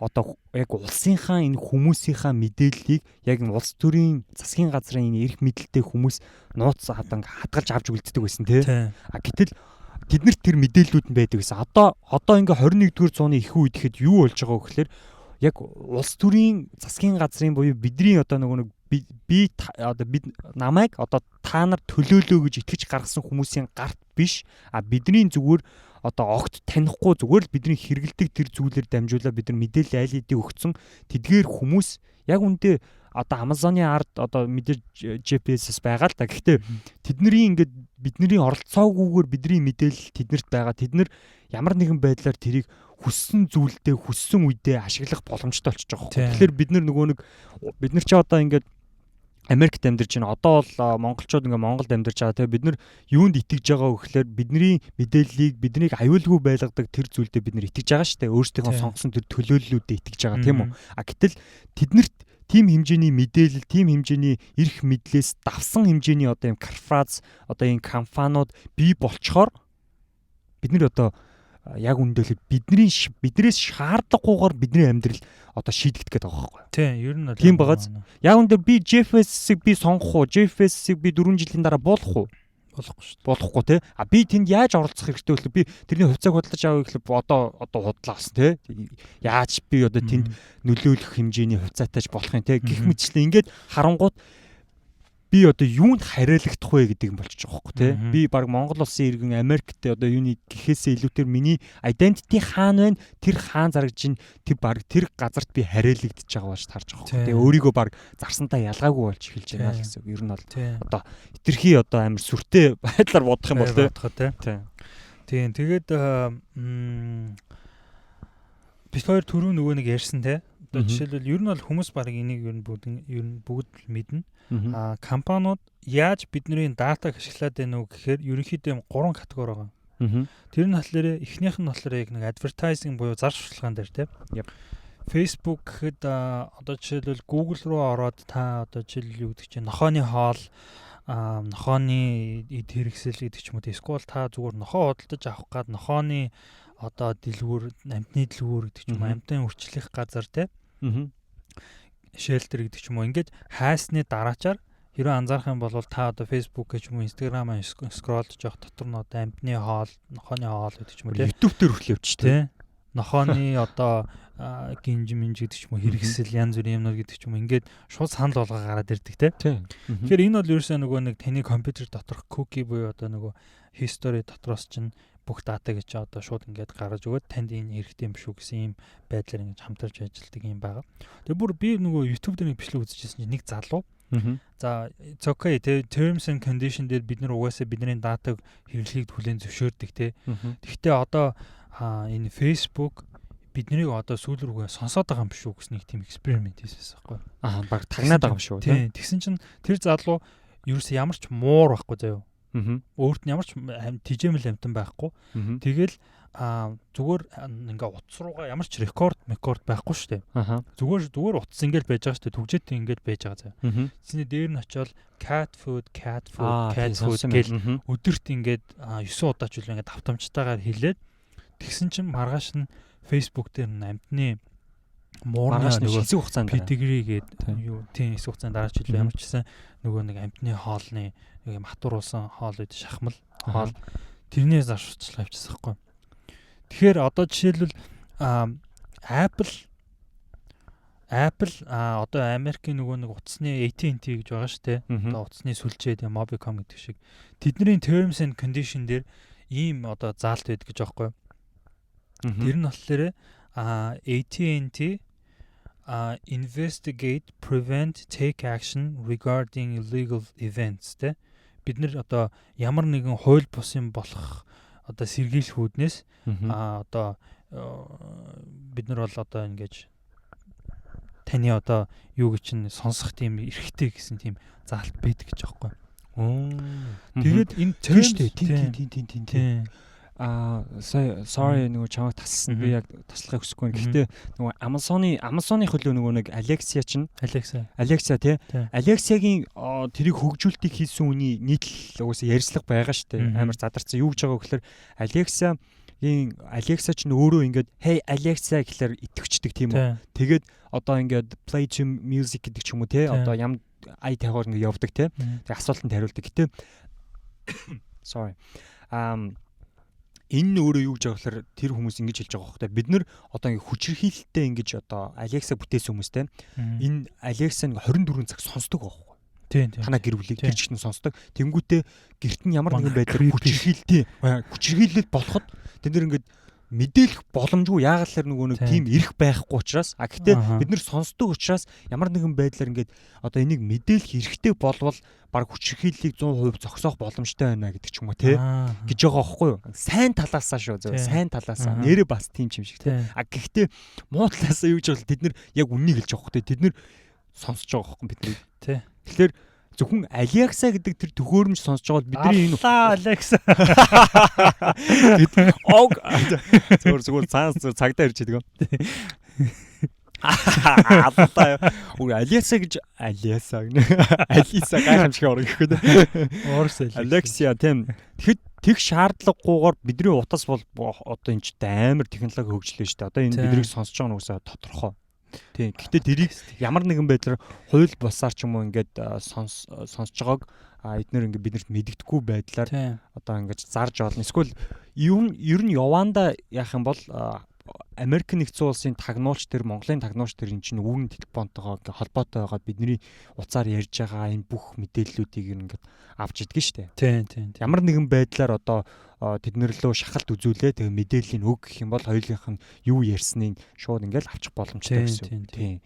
Тэгэхээр гэхдээ одоохондоо бол хүний ухаанаар энэ ингэж явагдаж байна. Тэгээ хүний зөвшөөрлөөр хүн одоо хин нэг нь удирж байна. Яванда зөвхөн хиймэл оюун ухаан хөгжүүлээд хиймэл оюун ухаан зөвхөн энийг удирддаг болох юм бол энэ ингээд бидний хүн төрлөختний одоо хараанаас ингээд гарна гэсэн үг. Тийм. Гарчих юм бол хиймэл оюун ухаан өөрөө хүнийг удирдах авч явна гэсэн үг. Тийм. Хүнийг одоо өөхөх амьдрах хэсгийг шийдэн, гэрлэхгүйг шийдэн. За гэрлэх юм ч бас тэр арай зөртөө юм те. Гэхдээ бусад нэлээд их химиг ингээд тэр за химэл оюун ухаан удирдах авч чанарлуулмаар байна уу гэж яахгүй те. Үхцүүнээс асууж байгаа юм шиг. Үхээс өмнө. Тэгэд датаг ашиглаж нөгөө түрүүн advertising хийдэг гэж тэгжсэн шүү дээ те. Тэгээ чиний саяны химэл оюун ухаан гэдэг дээр чинь нэмээ хэлэхэд мөн бас яг бидний датаг химэл оюун ухаан дээр нөгөө хөгжүүлэхэд зарцуулдаг те. Тэгээд түрүүний битээр ярьж нэг big data гэдэг чинь болохоор одоо яг жишээлбэл Google дээр ингээд хүн өчнөө search хийж байгаа шүү те. Тэр болгоно ингээд цуглуулад асар том дата бааз үүсэж байгаа те. Тэгэхээр тэр дата баазаас одоо нөгөө data mining буюу одоо яг хэрэгтэй мэдээллийг боловсруулж авах энэ процесс явагдаж байгаа те. Жишээлбэл одоо Америкийн Uber гэдэг компани байна л та те. Одоо такси дуудлагын Монголын одоо нөгөө CD Cab гэдэг компанитай адилхан те. Одоо байгаа газараасаа дууддаг. Тэгээ тэр хүнийг одоо өөр одоо жолооч хийж байгаа үнэн өөрийнхөө смартфоныхоо тусламжтайгаар ингээ олж очиж хүргэж өгдөг энэ үйлчилгээ те таксины үйлчилгээ. Тэгэхээр Uber компани одоо өөрийнхөө яг нөгөө ашигтай ажиллах энэ оптимал одоо өөрийнхөө энэ бодит төвшин дээр яг хүрэг байгаа гэж байгаа юм. Uber одоо өөрийнхөө датаг цуглуулж байгаа. Одоо жишээлбэл би гэхэд ингээд Uber 7 хоногт хэдэн удаа дууддаг. За одоо Ninja гэдэг хүн Uber 4 удаа тийжээс ер нь тийшээ явж гин. Тийшээ явах давтамж нь их байна гэдгийг тэр дата нь одоо AI нь одоо artificial intelligence нь одоо сураад байгаа тий. Тэрийг сурснараа хэдэн жилийн дараагаар одоо Uber компани өөрийн одоо нэг өөрийгөө жолооддаг машин одоо туршаад байгаа тий. Одоо Сан Францискод нэгийг туршиж байгаа тэр нь даанч хүн дайрагдсан. Тэгээ бүтлгүүтээд одоо бас удахгүй манай DC одоо шинээр туршиж байна гэдэг ч юм уу. Тэгэхээр тэдний сонирхол нь юу гэхээр тэр хиймэл оюун ухааныг хөгжүүлснээрээ өөрийгөө удирддаг машин тий. Одоо жишээлбэл Ninja гэдэг хүн энэ ч амьдардаг, сургуулинд тэнцээ байдаг. Ажил нь тэнцээ байдаг. Яагаад гэх юм бол нөгөө аппликейшн дээр хийчихдээ шүү дээ тий. Ажил юугаа ингээд хаягна гэждэг. Тэр энэ хүн ерөнхийдөө тэд өдрөө тэнцэнээс тийшээ илүү их явдаг гэдгийг тэр нь сураад байгаа байхгүй тий. Тийм шүү дээ. Дата олгоод шүү дээ тий. Дата олгоод. Тэнгуудлаа одоо жишээлбэл яг хичээлтэй өдөр нь тэр хавьд нь ойрхон машиныг тохируулж явуулдаг ч юм уу тий. Тэгэхээр яг хиймэл оюун ухаан балыг ингэж ажиллаж байгаа. Тэгэхээр бараагийн хэлдэг ч гэсэн яг нөгөө саяны бид нэр хэдэн жилийн дараа энэ зөвхөн хиймэл оюун ухаанаас хамааралтай болно гэдэг бол ер нь бол оргүй биш ортой тий. Make sense. Тэгээд мөн 3 дахь юм нь болохоор бидний датаг нөгөө monetizing буюу одоо жишээлбэл Amazon байна, Google байна гэдэг ч юм уу тий. Эдгээр яг нөгөө хүмүүсийн search юу хийж байгаа худалдаа авалтынх нь одоо зан чанарын судалдаг тий, юу хайж байгааг судалдаг тий. Тэгж жагаад одоо нөгөө Amazon Web Service гэж бас байгаа тий. Тэгээд хүмүүсийн датаг цаашаага одоо арай жоохон жижиг хэлбэртэй компаниуд руу тэр датаг нь зардаг гэдэг ч юм уу тий. За иймэрхүү байдлаар бидний датаг бол ингэж ашиглаж байна тий. Тэгэхээр бид нар ч гэсэндээ ер нь бол бид нар тэг нэг сонирхолтой мэдээлэл сонирхолоход юу яадаг ч чиний түрүүний terms and condition гэдэг нэг ярьжсэн шүү дээ. Ороход нөгөө нэг ингээл амар урт condition тий. Тэр компаниуд ер нь бол хуулиндаа бол яг нөгөө нэг одоо жишээл гарчгийн гэдэг ч юм уу ийм фонтоор тодруулах хэрэгтэй гэсэн тийм шаардлагууд бол байд юм байна. Гэхдээ хэр урт байх нь бол тодорхойлж хэлдэггүй.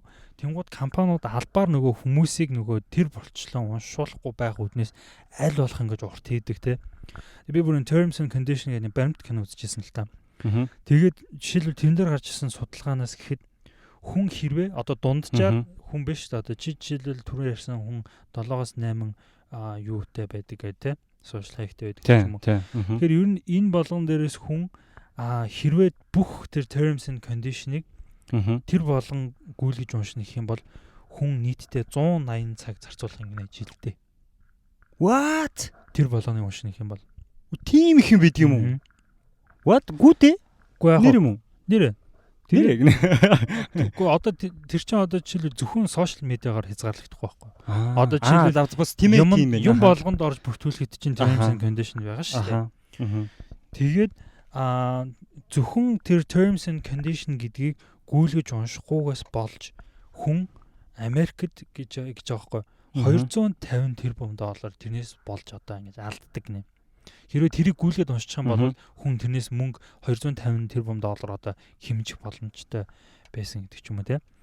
Иймэрхүү бас сонирхолтой судалгаанууд бас байдаг юм байна. Тийм тэгээд ер нь бол бидний тийм бид нар бол яг одоо энэ датаг хувийн өмч юу байх гэдэгтэр шууд нөлөөлж чадахгүй ч гэсэндээ бид нар бол өдөр тутмынхаа өөрснөө хэрэглээгээр бол яг энэ ямар нэгэн байдлаар бодит нөлөө үзүүлэх боломжтой гэж бол бодож байна те. Яг үнэ те. Одоо нэг big data ер нь ирээдүйд ингээд хүн төрөлхтнийг удирднаа гэж ингээд яриад байгаа шүү дээ те. Ер нь дататай одоо дата л ер нь бол яг хөрөнгө одоо их мэдлийг бол те. Бол тодорхойлох байхгүй тийм хин илүү дататай байна. Тийм өмнө нь бол одоо газар гэдэг ч юм уу те одоо өөр юу гэдгийг ил хөрөнгө гэдэг ч юм уу те алт одоо өөр юу гэдгийг тэр бүх зүйлс үнэлдэг байсан бол одоо яг нинжингийн бүх мэдээллийг авсан байгаа тохиолдолд би нинжинг одоо те хэрвээ би одоо муухаар ярихад те би одоо ингээд одоо нас баруулахын тулд би яг тэдэн цагийн үед тэдгээр зам дээр нь явхад би одоо тэр замыг гинт улаан гэрэл хасаадаг гэдэг ч юм уу те гэх юм бол гинт ногоон гэрлээр хажууд нь орж ирээд мөргөлддөг гэдэг ч юм уу баг ийм кино байдаг шүү дээ те тэгж big data-г мэдж байгаа тохиолдолд тийм хэмжээний одоо нинжингийн амьдралд тэгээ нээнигийн амьдралд бүтэн нэрээр нь явжсэн те оролцох боломж байгаа байхгүй нөлөөлөх боломжтой болж байна гэсэн үг те тэгэхээр чин юу гэсэн үг вэ те тэр газар хууль гэхээс илүүтэйгээр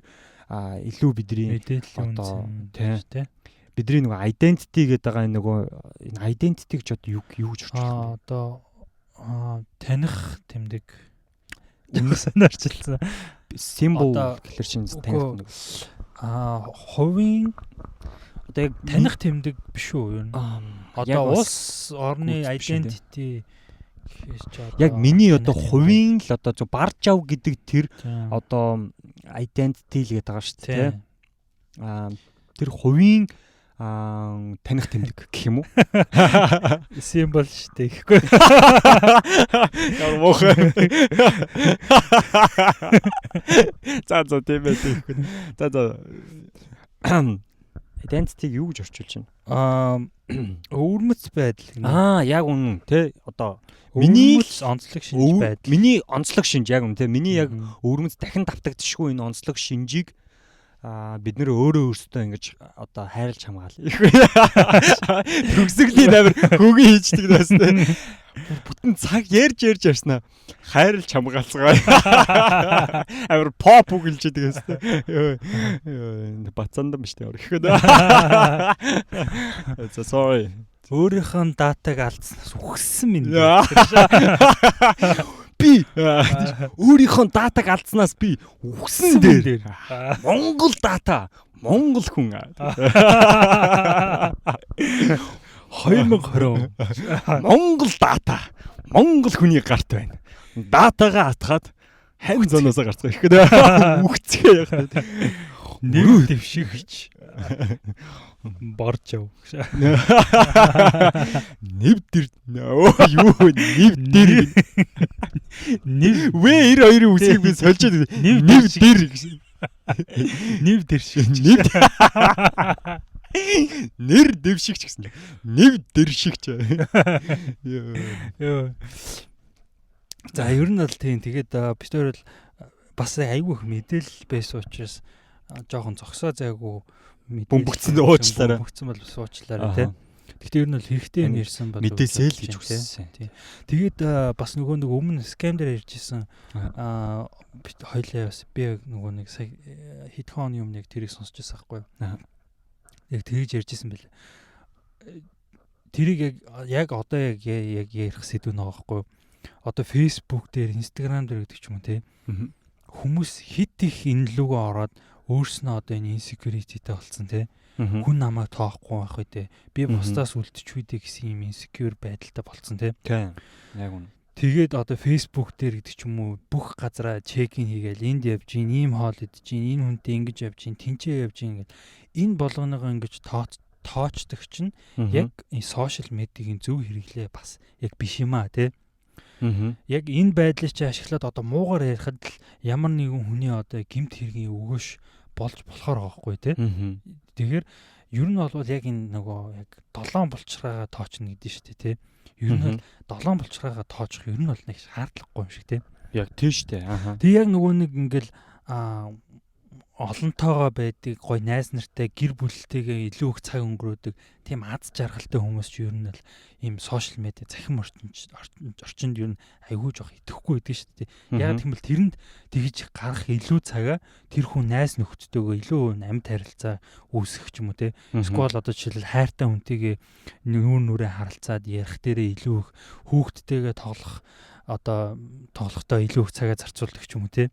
Тэгэхээр сошиал медиа дах одоо энэ цагаа айл болох багсаа мэдээж энэ одоо орчин үед хөл нийлүүлж алахгүй болохгүй те. Одоо жишээлбэл маркетинг гэхэд одоо сошиал медиагийн маркетинг гэж бүр тусдаа одоо их сургуулийн програм дээр ордог болсон том бүлэг сэдв байгаа гэдэг ч юм уу те. Тэгэхээр энэ бид мэдээж бид энүүгээр мэдээлэл авж гин те. Тэгэхдээ яг сошиал медиад бас яг хэрэгтэй мэдээлэл хэрэг байдаг л гэдэг ч юм те. За Twitter болоо Facebook дээр жишээлбэл мэдээлэл хэрэгтэй байдаг үгүй байдаг гэдэг ч юм. Тэгэхээр бид хоёр бол яг хөө зүгээр ерөнхийдөө ингэж suggest бол хийж байгаа. Та нар маань харин өөрснөөхөө авахыг аваад хаяхыг хаяад бас амьдралдаа хэрэгжүүлэх юм жоохон ч гэсэн байх болов уу гэж бодсны үндсэн дээрээс бол бид хоёр энэ дугаараа чад ядан бэлтлээ. Яг үнэ харин тийм өстой үнэхээр чадан ядан сонио өгдөө чадан ядан өөрийгөө өмөрсөн үг. Бид өөр чадлаа танд мэдээлэл өгч чадлаа. Ямар ядцсан подкаст. Нэг хүн бараг сонсоо. Нэг нөхөр тэгсэн энэ ямар ядцсан подкаст. Нэг гоншаа нөхөр яаж. Гоншаа гэж хүнийг өсдөг гэж ойлгож байна. Тэгч. Тэгээд ер нь бол чадан ядан бэлдсэн юм ч одоо тэгэл ядцсан л подкаст болох алтай. Тийм гэхдээ чадан ядан үгүй чадан ядан гэдэг үгийг ашиглахгүй Underdogs podcast-ийн хоёр хост нэрээ чадаж янганаж үлээ. Заавал яа үсэг оруулах гэдэг.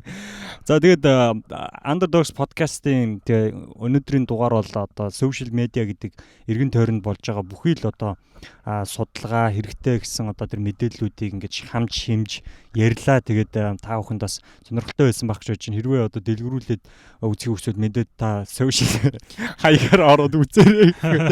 Гэхдээ identity-гээ хадгалаараа залуусан. Тэгээд ер нь бол аль болох өөрсдийнхөө одоо нэг скамдэр хэлсэнтэй өөрийнхөө энэ таныг илэрхийлж байгаа social ертөнц дээр байгаа энэ нэр одоо энэ бүх зүйлээ ер нь бол бас хамгаалцтай байлгахыг хүсэж байна. Тэгээд бидний өнөөдрийн одоо дугаар бол одоо Вашингтон DC хотын одоо аглаг бүтээлгийн хийд гэж хамгийн ихний 2-3 дугаар дээр хэлжсэн. Тэрнээс шүүж дурддаггүй те. Аглаг бүтээлгийн хийдэд бол өнгөрч үнэхээр сайхан ариун газар бол байдаг. Тийм. Сайхан газар байгаа. Тэгээд Вашингтон DC хот одоо энэ өвөл болохгүй байсаар гаад ингээд бороо орсоор гаад өвөл дууслаа тий. Тэгээд тийм байна. Тэгээд үргэлжлүүлээд та бүхэн бас маска зүгээрээ заавал одоо зүүцэн байх ёстой та. Тэгээд хаанч байсан гэсэн. хайртай учраас зүв. Тэг чи хайртай учраас л үнийг хэлж байна. Нэг шоколад амд ич. Наач жоохон архитай даштай шоколад болчихсон. Жоохон халцаа. Өөдөө жоохон халцсан юм. Дуулж мацсан. Аргата амра Америк зүгээр цагаан сарын зүгээр болцоо ч байгаа. Нэр энд нэг болцооны нэг ивент хийж байгаа. Манай comedy house-ын залуучууд. Тийм шүү дээ нэрээ. Тийм. Гэхдээ яг тэр болох газар нь нууц. Бүгдээ нууц болгох шүү дээ. Тэгээд Монгол залуучууд Монгол сингл залуучуудаа зөвөрс speed dating хийж байгаа. Хурдан болцоо гэд манайхан мэдэх бах тийм. Тэгээд сонирхолтой болж байгаа. Энэ 5 дахьад болно. Америкийн цагаар энэ 5 дахьад болно. 2 сарын 14-нд 5 дахь өдөр байгаа. За тийм байна. Тийм нэг сонирн байна зүгээр зар биш шүү. Тийм зар биш. За тэгээд манай залуучууд болцоо ихэд хаашаа болцоо гэж. За өнөөдөр болцоо гэж юу юм бэ? Тийм. Дээд гэдэг үг нь эртний грекийн тийм. Дата гэдэг үгнээс. Үнэн шүү дээ. За тэгээд манай сонсогч нартай та өгдөг одоо гоё ярилцмаар л байна одоо. Тэгээд та хэд мэн одоо даанч ярьж чадахгүй юм аа. Тэгээд бүтээр яриад дуусгая. Тэгээд сонь сайхан тий одоо ингээм амьдралынхаа зорилго тэмүүллийн төлөө явж байгаа хэвэр үзтэй тэгээд урагшаа залуусаа. Яг заавал нэг урагшлахаа шаардлагагүй зүгээр жоо хажуу жишээ ч юм уу те амарч болно шүү дээ. Тэгээд бас нэг хүнийг амар ямар автобусны кондуктор байгаа шүү дээ. Урагшаа гэдэг. Тэгээд яг нэг амар хойшоо арагшаа суухгүй амарч болно. Тэгээд бүгдээ хамтдаа бас underdogs болцгоо гэдгийг дахин та бүхэндээ энэ дугаараараа хэлэхдээ бол миний хувьд бол амар баяртай байдаг. Өлөг болсон үг бол биш. Би нэг бол би 1000 дугаар явсан ч хэлж чадна. Underdogs болцгоо гэдгийг бол энэ бол надад үнэхээр 1000 дугаарын дараа подкастын identity байгаа. Дэважингаас 1000 дахь дугаараа хийж байна. За манай нөгөө хост мэн бол доош явсан байгаа. Гэзэж байгаа. Нэг нь 5 руу явсан байх. Би л 5 руу.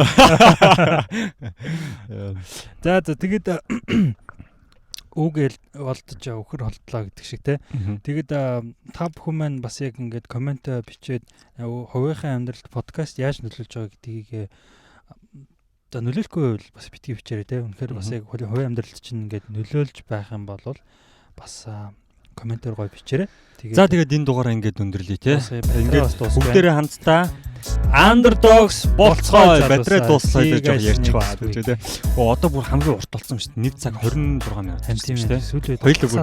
Гэтэ подкастууд бүр амар урт үйд юм бэл ч бүр. Харин тийм 2 цаг маг байдаг юм билээ. Би бас хүмүүсээ жоохон залхах болов гэж бодоод залхахгүй юм билээ. Хоёулангаас хүмүүс залхахгүй мэл хоёулаа харин сайхан үргэлжлүүлээд жоохон чөлөөт подкаст хийгээ явчих болох юм билээ. Цаашаа сонь сайхан маань сайхан яриа. Хоёулаа гэхдээ нэг дунд нь нэг biography хийжсэн шүү дээ. Тэрийг нэг чөлөөт подкаст хийж үзэх үү одоо нээгийн амьдрал бараагийн амьдрал амар амьдрал ярихгүй ч гэсэн хоёулаа нэг өөртөө үзэл бодлоо хэлсэн тийм подкаст хийж тий. Тэр нэг шинжлэх ухааны яг танин мэдэх юм биш юу энэ бол үзэл бодол шүү өөрснөөхөө ярьсан тий.